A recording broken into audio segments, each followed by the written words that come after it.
what's up? So today we're gonna be talking about getting out of brokedom. That's my word. I like to call it brokedom. Here's the thing.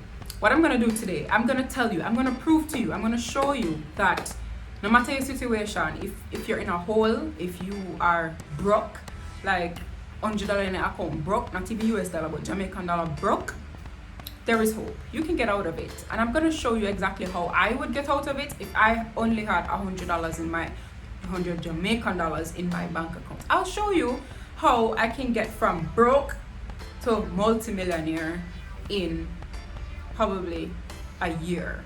But I'll definitely be unbroke in like maybe two months, 3 months. But I'll be unbroke and I'll show you how. Here's the thing. Me not have no shame. I have no qualms in telling you guys that I have been on this cycle before. I used to be on this cycle a lot. This was a cycle for me. Multimillionaire, then broke. Multimillionaire, then broke. Several times that happened. And I'll tell you why. So the thing is that I never really understood financial principles that well. I've always known how to make money. I think that's a talent of mine. I can identify a money-making opportunity. I can always make money. I know how to do that. But there was always something missing. Like maybe it was a case where I never understood how to retain money. That was a problem at once. I never understood how to double money. That was a problem at once. I never understood how to properly invest. That was also a problem at once. So the first time I was multi-millionaire to broke, that was because I never knew how to retain money. The second time I was multi-millionaire to broke, that was because I never understood financial principles properly. So I jumped into things and then I never really understood them and broke.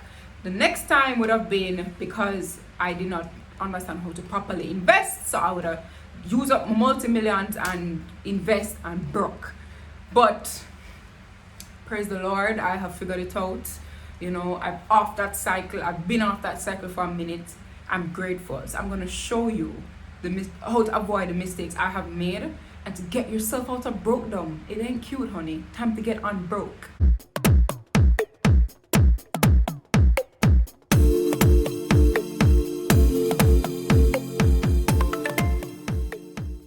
The first thing I would do is I would sit down with a piece of paper.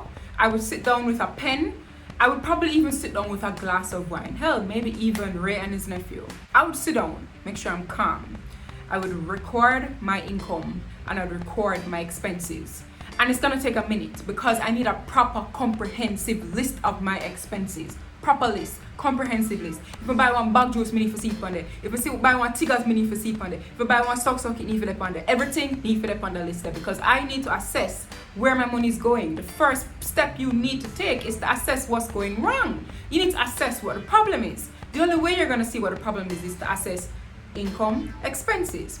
Now, here's the thing. When you put it on paper like that and you tally it, you will either notice immediately that your income is probably less than your expenses or your expenses are equal to your income.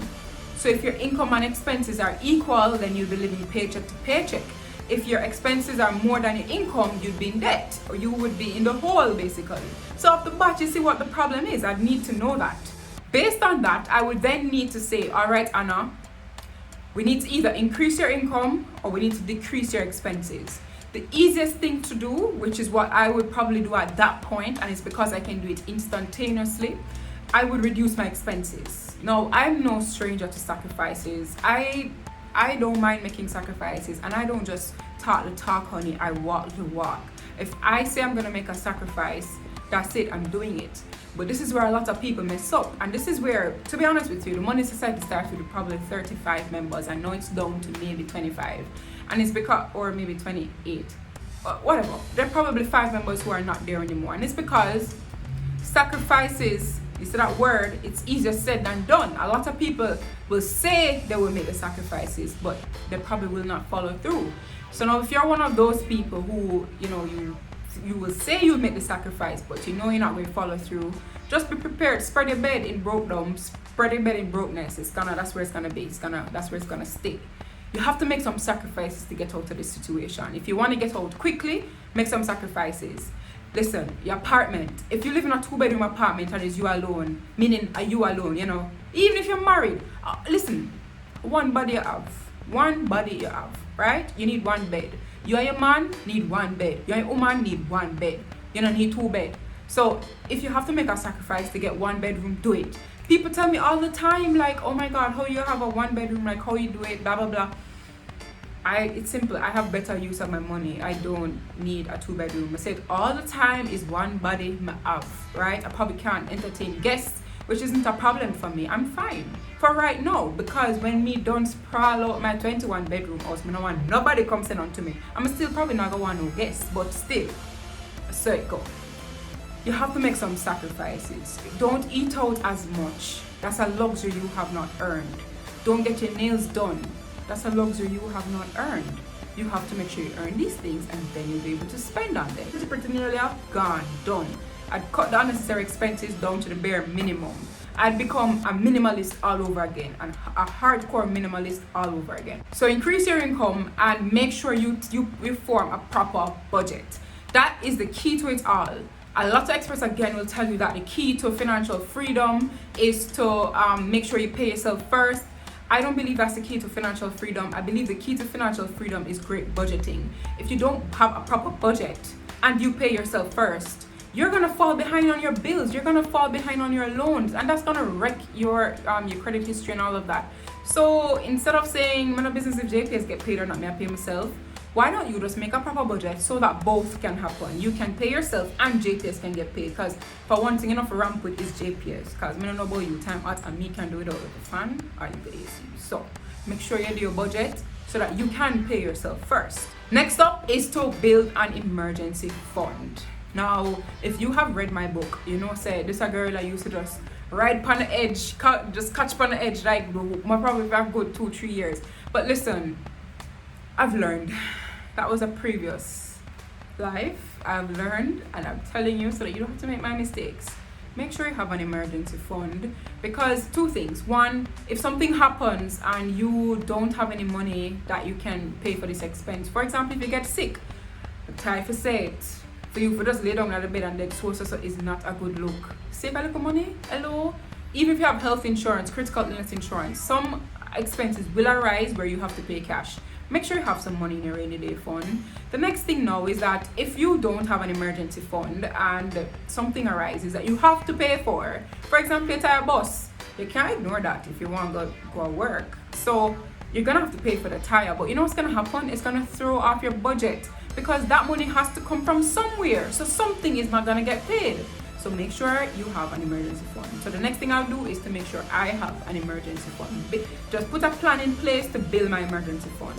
It's not something that can happen overnight. If you're coming from brokedom, it's not something that can happen overnight, but you need to have a plan in place. So for example, every month, X amount of your salary goes into your emergency fund. Just have a plan in place and build your emergency fund. That's what I would do. Next up is to build your investment reserve and your investment policies. Now, there's a reason why I say reserve and policies and not investment, period. Because the thing is, at this point, I just come out of, I just barely make it again, I just take a baby step out of broke down. I don't think I'm ready for the big elevator investment then, but I wanna make sure that I have something there. I don't wanna miss out on all these opportunities, especially now with COVID. So what I do is I try to invest in some form of, some safer forms of investments, like unit trust. I did a whole video on that recently. Go and watch that if you want to know what I'm talking about. But I would invest in some unit trust, in some products that are linked to unit trusts, and I would have an account that you have to pay attention to the interest that is being paid or accrued on that account. But I'd have an account that I would call my investment reserves, and you'll see why. This is where I'm gonna put some money in. So if you had a proper budget, you would have had money being sent to your investment reserve.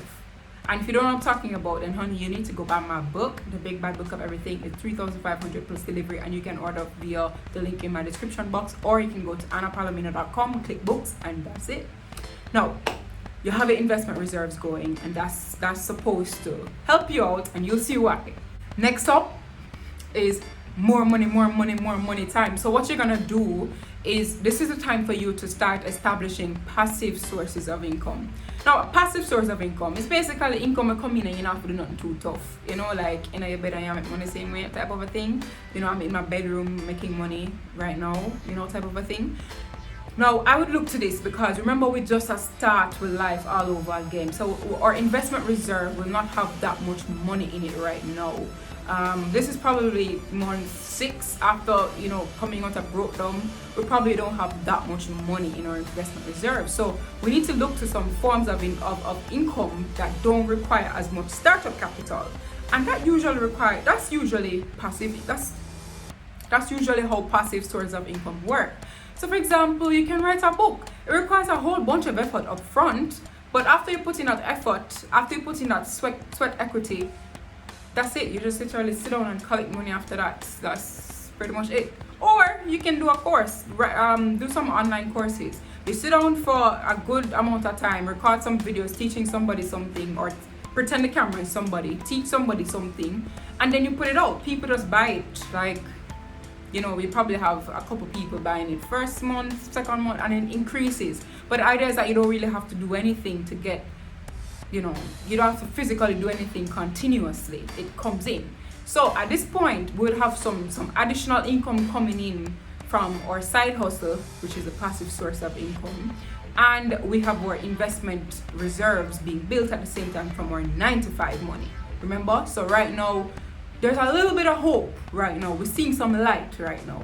The next thing I'll do is time to build out a business. Like this are gonna make me resign from my work type of business. So it has to be a solid business. It has to be a business that you see a future with. Because remember, you're putting all this effort because you don't want to remain in your 9-to-5. That, by the way, guys, remember, see, I'm me we're talking about. If you love your 9-to-5, then kudos to you. You can remain in your 9-to-5. I'm not a 9-to-5 person. I can't sit down behind a desk all day and like I'm not a 9-to-5 person, So the first thing I do is find a way out, and that's where this business comes in. You make sure you have a business that you see a future with, that can maintain you, that can sustain you for a long period of time, for infinity and beyond. But pretty much, you see the money that you have in your investment reserves, that's where that come in. A portion of that's where that come in. You use a portion of your investment reserves to fund your business, the real business, and you're gonna go and balance everything at this point. So you're gonna do your 9-to-5, you're gonna do your passive income, you're gonna do your side business. It's gonna be rough, honey. It's gonna be rough, may I tell you that. The whole of 2019 was that for me. 12 months of roughness, that. But make sure you work on your business, right? That's what I would be doing at this point. So now we use up some of our investment reserves money, and we have our side or passive income coming in. So now, after the business has brought in some profit, and you're seeing that it can work and things, it can really work. Remember, you're still supposed to be building your emergency fund, because now your emergency fund have to go turn up, because now you have planned to resign. So you have to make sure your investment fund turn up, right? You need to read my book if you want to know what turn up means. Investment fund being turn up, what it means. Read my book. By the way, word of the day: turtleneck. Turtleneck blows. Tell me in the comment section the words turtleneck blows. Let me see if you're there. I'm gonna see the real one them time in it. I'm gonna see who really watched the video to the end, because we're basically there at the end. So let me see. Turtleneck blows. That's the word of the day. Alright? Now you have this money coming in from your business, you have money coming in from your passive income, you have money coming in from your 9-to-5 and your emergency fund will build up, to get turned up. But you still have some extra money. So what you gotta do now is time to look hardcore into investments. You look into the stock market, you look into real estate, look into other sources, to fund other people's businesses if that's a thing that you can actually do. Don't run up in it if you can't do it. But you're looking to do some hardcore forms of investment now, even to establish more businesses, You're looking to basically solidify your investment portfolio, because this is the last lesson I learned. Remember the last time I went from multimillionaire to broke?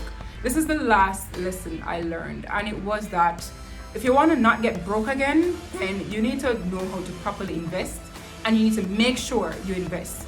If you want to not work to your 65, because hello honey, ain't nobody trying to work till I'm 65, so we're not trying to wait until 65, okay?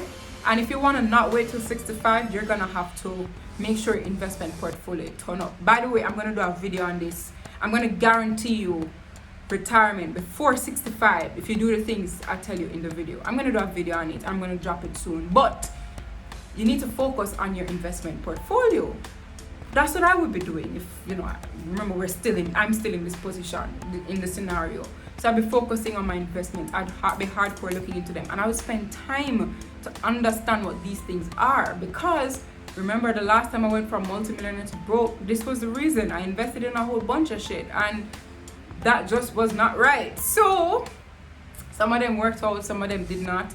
And guys, when I say broke, I don't really mean $0, 0 cents broke. But you know, I learned from that last time a couple of years ago. So guys, this is what I would do if I had $100 Jamaican dollars in my bank account. This is what I would do if I were to, you know, if I wanted to come out of brokedom. This is what I would do. Now I know this video sounds easier said than done, but as I explained to you, this is just straight up facts. This is straight up information. What you do with it is up to you. A lot of people will watch this video and they'll get pumped for 5 minutes, and then I see them in minute 6 and it's back to their old regular habits. It's up to you if you wanna make it out, if you wanna really succeed.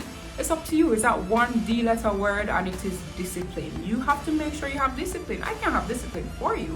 So just do some introspection, look into yourself, talk to yourself a little bit, and just say, you know, self, we can't keep on live this broke life. It don't work.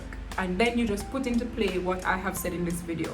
You'll be fine. Trust me. Your situation is not permanent. It's not the end of the world. You will be fine. Take it from me. All right. So I'm gonna sign out now, guys. I'm gonna skedaddle and, you know, go back to work.